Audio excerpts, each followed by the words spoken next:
grand large, tu m'entraînes, ta présence a dissipé ma nuit. Je te loue, mon roc et ma force, ô mon Dieu, le rempart de ma vie. Jeudi de la deuxième semaine de Carême. François et le frère mort, la mémoire qui sauve. Ô mon Dieu, mon chemin, mon salut, au grand large, tu m'entraînes. Un jour, dans une communauté encore fragile, un frère mourut soudainement. Certains étaient bouleversés. François d'Assise demanda alors qu'on prie pour lui avec insistance. Mais il ajouta quelque chose de surprenant. Souvenons-nous que nous mourrons aussi. Il invita les frères à vivre dans la vérité de la finitude, non pour être anxieux, mais pour rester vigilants. La mort n'était pas pour lui une menace, mais un rappel.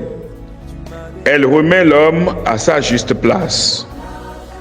François savait que l'oubli de la faim conduit à l'illusion du confort permanent.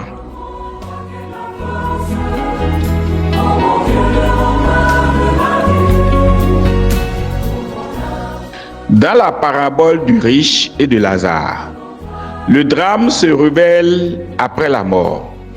Le riche découvre trop tard que la richesse ne suffit pas. Il n'avait pas maltraité Lazare. Il ne l'avait simplement pas vu. Jésus ne raconte pas cette parabole pour effrayer, mais pour éveiller. La vie présente est un temps de décision. Le cœur qui se ferme ici risque de rester fermé ailleurs. Le riche demande un signe extraordinaire pour avertir ses frères. La réponse est claire. Ils ont Moïse et les prophètes. Autrement dit, ils ont déjà la parole. La conversion ne dépend pas de phénomènes spectaculaires, mais d'un cœur disponible à écouter. Le carême est précisément ce temps d'écoute. Tu me revêts de ta lumière, par ton amour tu me fortifies. Cette parabole nous interroge profondément. Sommes-nous attentifs aux appels ordinaires de Dieu? Savons-nous reconnaître les Lazars de notre quotidien? La nouveauté spirituelle ne vient pas d'un miracle spectaculaire, mais d'un regard renouvelé. François vivait dans la conscience de la fragilité humaine. Cette lucidité nourrissait son humilité et sa joie. Ce souvenir de la mort ne l'attristait pas. Cela l'orientait vers l'essentiel. Et si nous laissions cette parole du Christ travailler en nous aujourd'hui? L'écologie du cœur ici peut être simplement suggérée. Vivre dans la gratitude pour le temps qui nous est donné.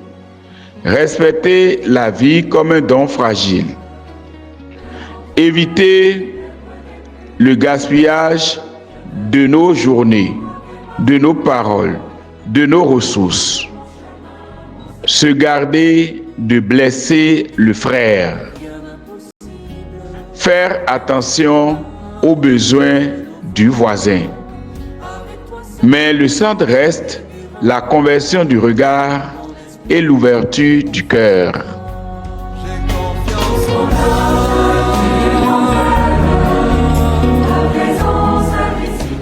Seigneur Jésus, toi qui nous rappelles la vérité de la vie éternelle, réveille notre cœur. Délivre-nous de l'aveuglement spirituel. Donne-nous d'écouter la parole aujourd'hui. Apprends-nous à vivre chaque jour dans la lumière de l'éternité et à être plus attentifs aux besoins du frère ou de la sœur.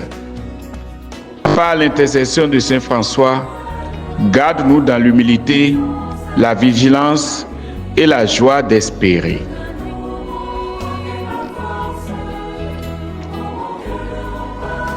Amen.